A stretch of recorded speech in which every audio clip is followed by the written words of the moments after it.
He who catches the joy as it flies lives in eternity's sunrise. जो अपनी इच्छाओं से, अपनी खुशी से, अपनी जो तरक्की को हासिल करना चाहते हैं, उनको मटेरियलिस्टिक चीज़ों से कोई मतलब नहीं होना चाहिए. अपनी हिम्मत से, अपनी लगन से वो हर एक चीज़ को वो हासिल कर सकते हैं. So very good morning to one and all. The topic is regarding the harmony this time. Like every religion from Hinduism to Christianity to Islam teaches us to love each other. Before we are Hindu, a Christian or a Muslim, we all are human beings. God has gifted us with the power of choose. So we should always choose the good and refuse the bad. We must love and respect all the religions. Once we develop this habit, we will be at peace within ourselves. We will then be able to contribute in making this earth a heaven where there will be space for everyone to live happily. So these are the words that we are supposed to do in this chapter. So what are these? It is related to the humanity.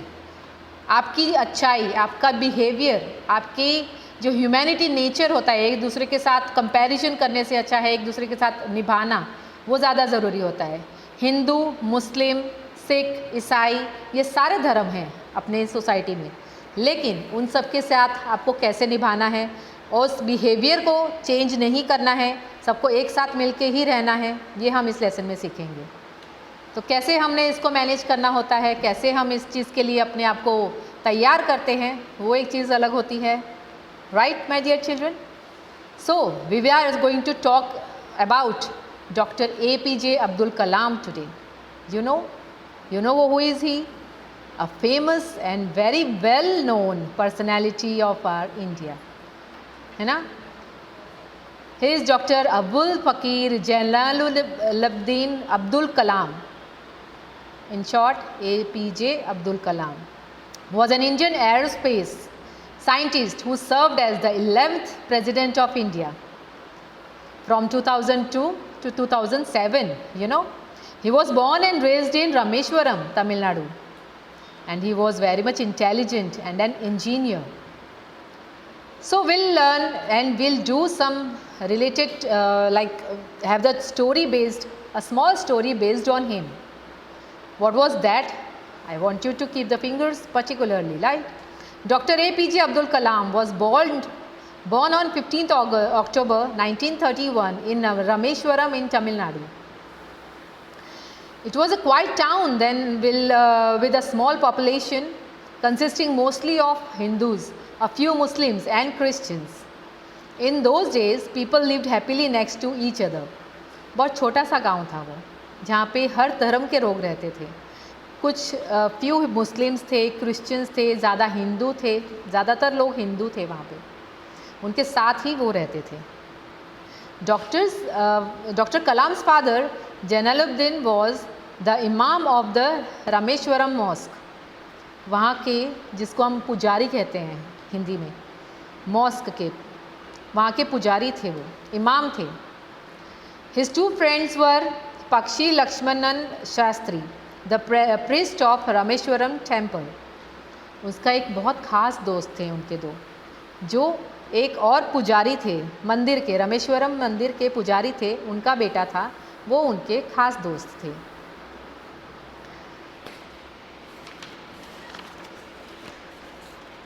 And Father Bodal, the priest of Lime Church,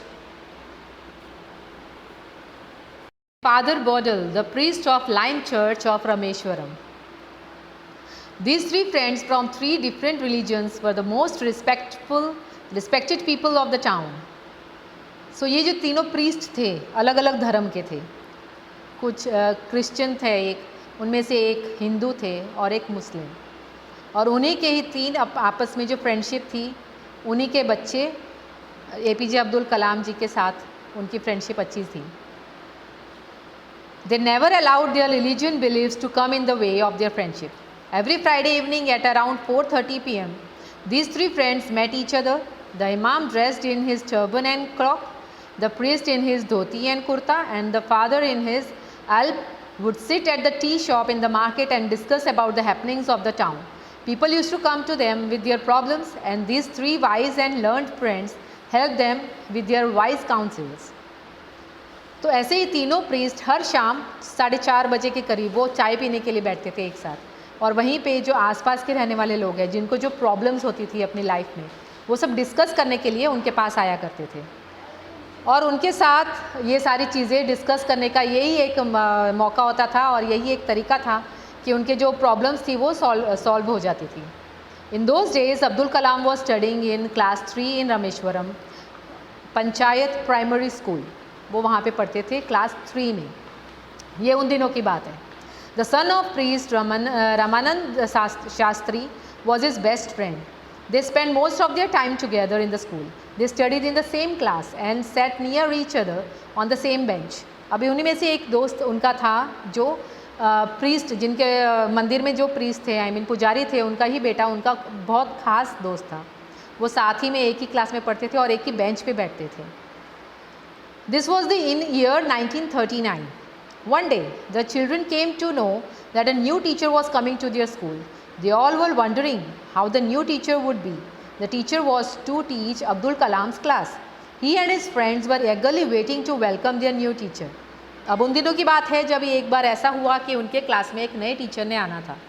वो सभी बच्चे excited थे कि कौन है होगा वो teacher, कैसे होगा, और वही सब उनको वेलकम करने के लिए बहुत ज़्यादा एगर थे. Okay, as soon as the teacher entered the classroom, he looked at all the students. Ramanand with his tuft and Abdul Kalam with his skull cap sat side by side on the same bench. अब उन दोनों के अलग अलग जो पोशाक थी, एक का हिंदू एक का मुस्लिम वाला, अलग अलग ड्रेसिंग में आते थे वो. तो उन दोनों को साथ में बैठे देखकर वो टीचर ने उन्हें पिन पॉइंट किया, अलग से उनको बुलाया गया. So the new teacher asked Abdul Kalam to take his books and move to the last row. The two friends were shocked. Their eyes were filled with tears. Yet Abdul Kalam obeyed his teacher's order and moved with his books to the last row. अब उन दोनों को ऐसे एक साथ देख के, हिंदू और मुस्लिम एक साथ बैठे हैं, तो वो टीचर को देख के कुछ अजीब सा लगा. उसने साथ के साथ ही उन्हें बताया गया कि आप अपना बैग उठाइए और लास्ट रो में जाके बैठिए. ऐसा डॉक्टर अब्दुल कलाम जी को बोला गया.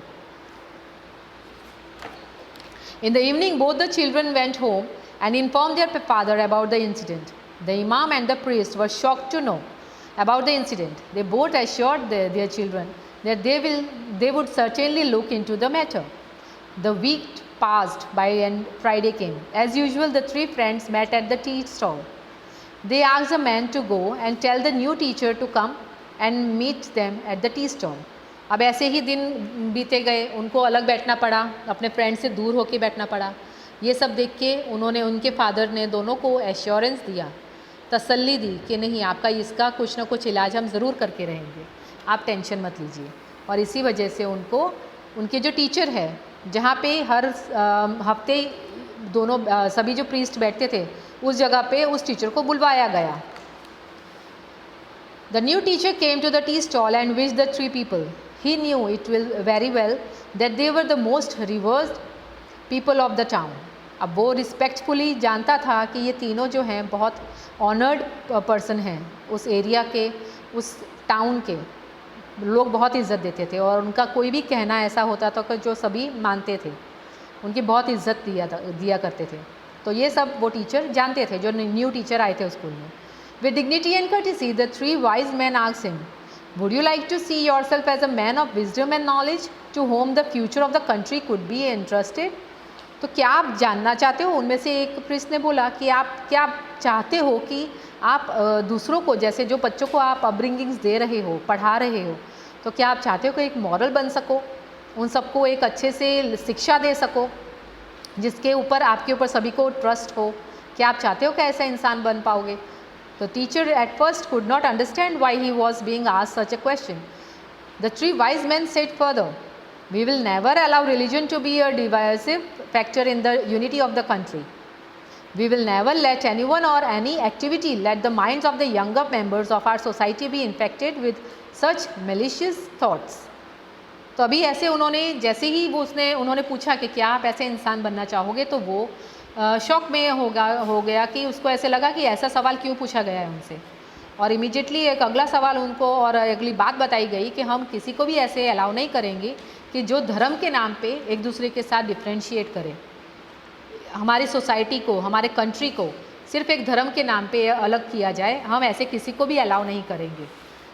तो इसी चीज़ से उसको पता लग गया कि यस, ये मेरे ऊपर ही पिन पॉइंट किया जा रहा है।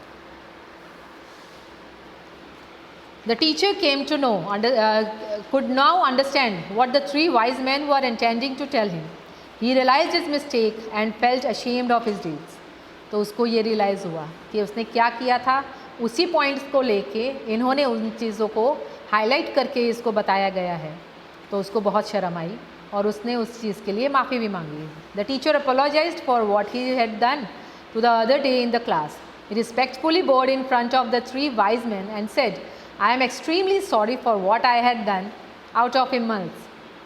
I am promised you to rectify my mistake and assure you all that such a mistake shall never ever be repeated in future. And he did so the very next day. अब उसको ऐसे तो हो गया था feel कि हाँ, मुझे इस चीज़ के लिए बुलाया गया है क्योंकि मैंने दो बच्चों को, अलग अलग धर्म के जो बच्चे एक साथ बैठते थे उनको अलग कर दिया गया। तो शायद इसी वजह से मुझे साथ में बुलाने का और मुझे ये समझाने का ये इनका एक तरीका था। तो वही चीज़ उसने किया, उसने सॉरी फील किया और ये एश्योरेंस दिया कि अभी आगे से मैं कभी भी ये मिस्टेक नहीं करूँगा। और अपने आप को उसने इसी वजह से रिप्रेजेंट करते हुए क्लास में भी उन बच्चों को एक साथ बिठाया। Abdul Kalam and Ramanand were asked to sit together in the class. They were very happy, but they were not boastful of their parents' influence. There was innocent joy on their faces. अब उनको तो पता नहीं था कि किस वजह से इनका ये सॉल्यूशन हुआ है, लेकिन जैसे ही उन दोनों फ्रेंड्स को एक साथ बिठाया गया तो वो बहुत खुश हुए। उनके फेस पे एक अलग जॉय आ जाती है। आप लोगों के साथ भी ऐसे होता है अक्सर, जब आपके फ्रेंड से या आपके किसी चाहने वाले से आपको दूर किया जाए, तो फिर अगर आपके साथ दोबारा से उन चीज़ों का पैचअप होता है तो वो कितनी खुशी देता है आपको, चेहरे पे अलग रौनक आ जाती है आपके। This was how the three religion leaders resolve the many matter firmly and openly. They settle the problem without letting it grow. इन चीज़ों को बढ़ावा देने से पहले उन्होंने इन चीज़ों के लिए एक्शन लिया। देखिए, अभी यही चीज़ हमने भी सीखनी है। जात और धर्म, इन सब के साथ में तो झगड़े बहुत होते हैं, लड़ाइयाँ बहुत होती हैं, लाइफ स्पॉइल हो जाती है किसी एक पर्सन की दूसरे पर्सन के कारण। लेकिन अगर एक अच्छा ह्यूमैनिटी नेचर आप रखते हो, अच्छा इंसान बनना चाहते हो, तो इन सब चीज़ों से आपको दूर रहना है। जात पात ये जो चीज़ें हैं ये इंसानों ने बनाया हुए हैं, भगवान ने नहीं। भगवान ने तो हमें सिर्फ पैदा किया है। आगे हम हिंदू हैं, मुस्लिम हैं, सिख हैं, ईसाई हैं, ये सब बताने वाले हमारे सोसाइटी वाले होते हैं। लेकिन उससे पहले हमने वो चीज़ें अगर निभानी भी हैं तो एक इंसानियत के तौर पे हमने अपना जो फ्यूचर है, अपनी सोसाइटी को मेंटेन करने के लिए और अपना फ्यूचर को सिक्योर करने के लिए ये एक पॉइंट अपने माइंड पे बिठाना होता है कि कोई भी धर्म बड़ा या छोटा नहीं होता, कोई भी इंसान बड़ा या छोटा नहीं होता। इंसान इंसानियत से बनता है। आप अच्छे से प्यार दो सबको, रिस्पेक्ट करो सबकी इज्जत करोगे, सबके धर्म को अच्छे से मानेंगे, तो ये सब चीज़ें मायने नहीं रखती। छोटे से छोटा इंसान भी आगे जाके क्या अचीव कर सकता है हमें नहीं पता होता है, और बड़े से बड़ा आदमी को कितनी बार झुकना पड़ सकता है ये हमें पता नहीं होता है।